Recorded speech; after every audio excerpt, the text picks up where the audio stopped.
आज मेरा चेला चेली आफू खाना बनाउन आज कसो भने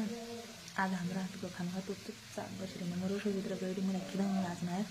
म आज जान्छु एकैबाट हिजो आज भनेबाट आज मिठी हाम्रो हातको खाना खायो भने आफू बनाउनु लाग्छ म रसोईभित्र गएर मलाई मना गरेर तँ बाहिर जान खिलाउनु आज म आज खिलाउँछु तिमीलाई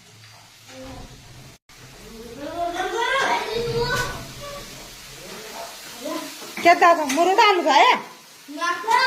नाडी के सुनारा तुम खाना बनाने नहीं जानना नहीं मैं बनाऊँ छुआ तुम चाहते जाओ खाना बनाना छा रोटा में आलू छुआ क्या क्या चाहिए तुम्हारा खाना बनाने जाने का तो जाने हम खाना बनाना तुम दे देना जाएगा अच्छा दे तुम दे देना तुम्हारा बनाने तो नहीं आओ ना कुछ नहीं बनाओ नहीं हाथा दे ये है तो चिराग बना दा साग तो होने पारा बोली के तो चाहिए नहीं मेरा पर तेल हो पर वो दीदी अब दीदी हाल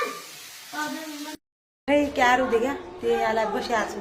नानगाई म रसोईभित्र जान्नै दिन आज हाम्रो हातको खायो भने देख्या इन नानगाई मलाई पनि कहिले कहिले के भन्नु नसोख्रा भन्छ हैन बच्चा म गल्ल कि देख्या हम किनाला बसी अब क्या रू त